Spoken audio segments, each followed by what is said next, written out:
which we don't drive a lot. Maybe we drive it once a month, maybe twice a month. So the battery goes down, especially in cold weather here in Jersey. And so every time we have to charge the batteries, we have to open the hood like this and connect a charger like this. You know, these clips on the battery terminal, and then plug it in.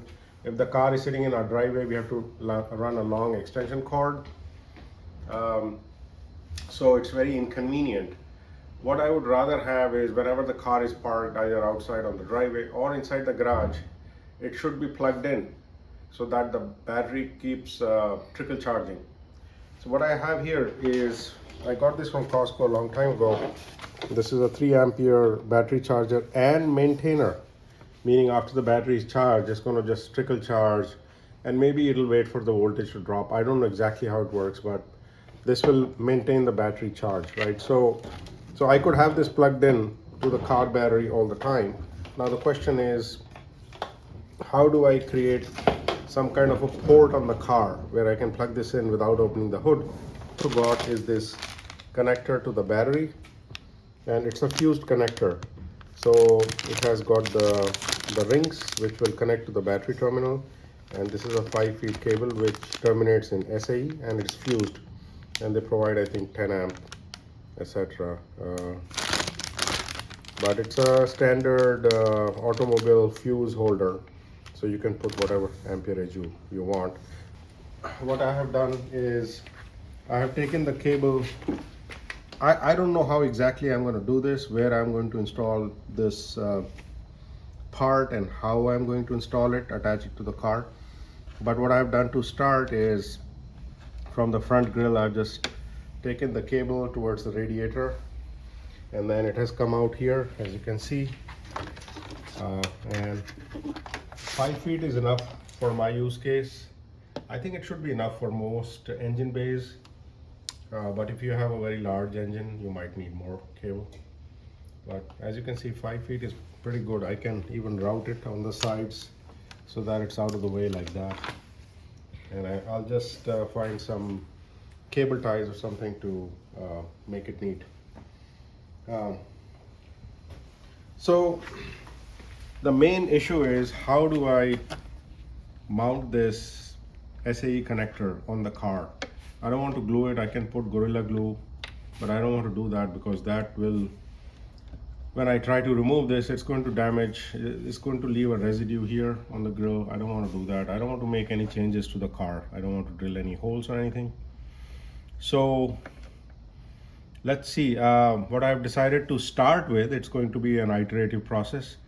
What I've decided to start with is, I'm going to put some double-sided nano tape, and of course that's not going to be enough, so I'm going to do that, and then I'm also going to put a cable tie on top of it. So I'm going to try that first. Okay, so here is a nano double-sided tape, and I'm just going to clean the grill a little bit. The other problem with any kind of adhesion is the temperature changes that the cars have to go through in the summertime. It's so hot in New Jersey, and winters are super cold as well. So it's very hard to make any kind of glue work, especially if it is exposed to water as well and snow.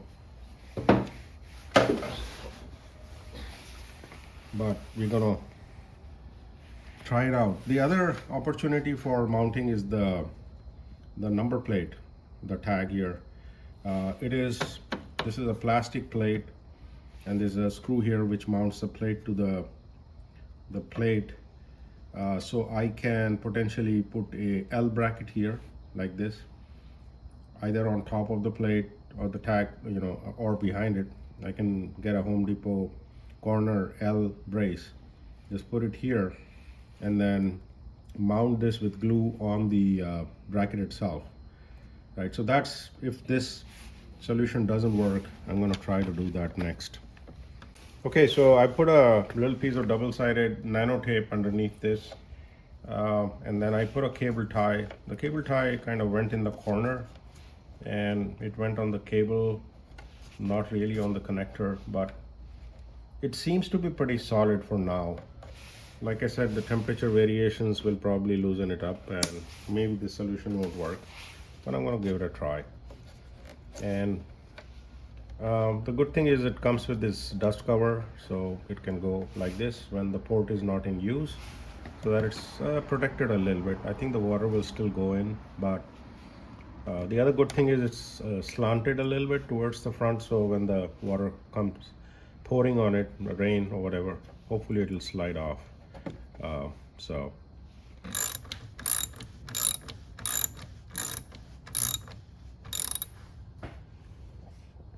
now I removed that nut, and I can put it in here, but the thing is then my box won't close, so I have to bring it in from one of these. They have slots here on the other side of the box. Hopefully I should be able to bring it in from one of these and do it that way. Okay, so I had to bring the cable from underneath the box, and then it comes up. There are slots on the side, and then I can route it like this and go ahead and close it up. Most cars won't have these fancy boxes, so you don't need to worry about this. It should be pretty straightforward. So yeah, the box closes fine. And now let me go ahead and tighten this up.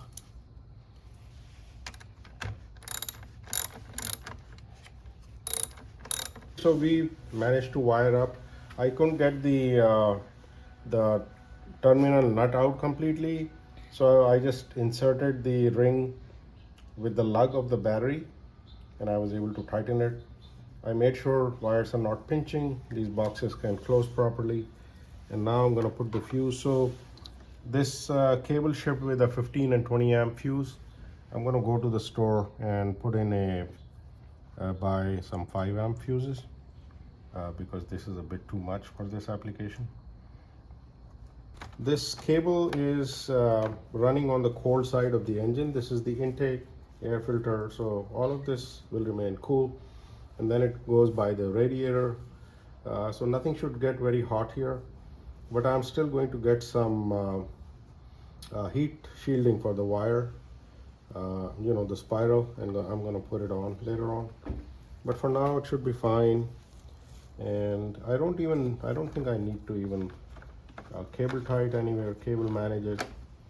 It's pretty snug. It's not going to interfere with anything. It's away from all the moving parts, so it should be good. Now we should have battery power in the outlet we installed. So these chargers, they come with swappable cables.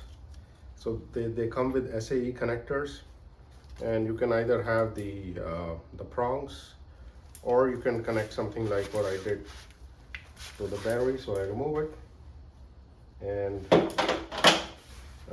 this should go right in. So instead of guessing, I decided to use a multimeter just to make sure that the female here is positive. So I'm gonna test it with the multimeter, and yes, that is correct.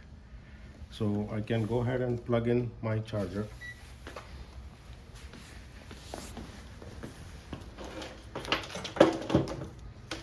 So in order to do that, I unplug the prongs, and this is my SAE connector on the charger. So if you buy a charger, make sure it has SAE connectors, and I'm going to plug it in. The female side is plus and this is plus, so it is correct polarity.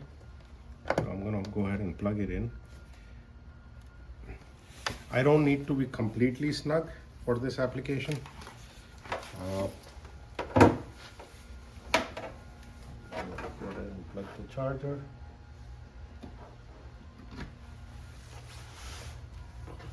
Yeah, it's charging.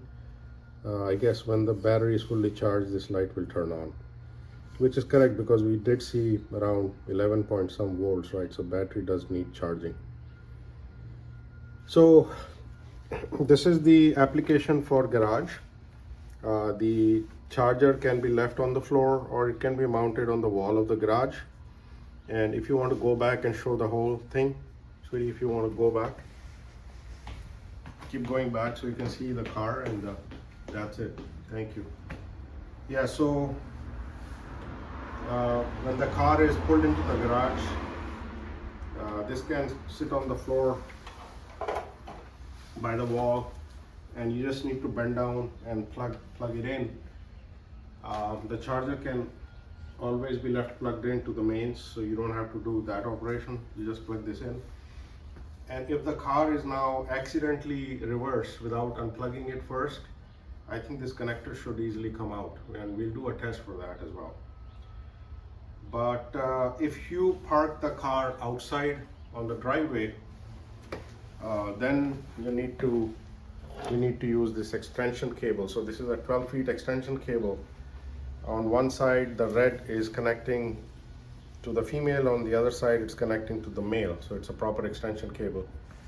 So I can easily plug this in between the port that I've created as well as the charger, so then I can charge the car while it's parked on the driveway. So in this configuration, I don't need to, with this port installed, the hood does not need to be opened.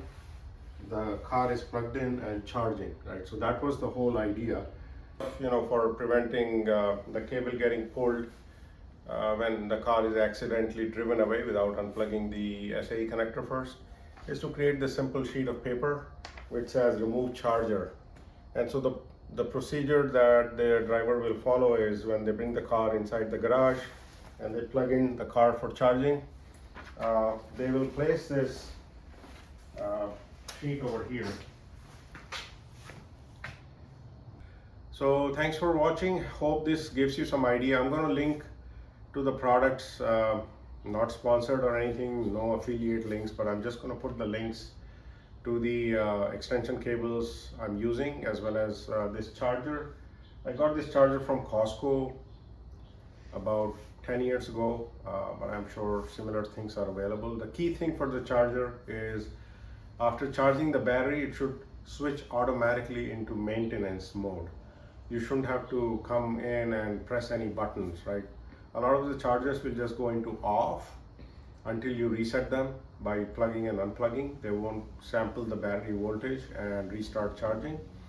So if you have a car which is not driven that frequently, you don't want that. You want a charger that's going to constantly trickle charge the battery and then stop, and then when the battery falls below a certain voltage, trickle charge it again. So that's the kind of charge you need. Hope this helps you. Thank you very much for watching. Bye.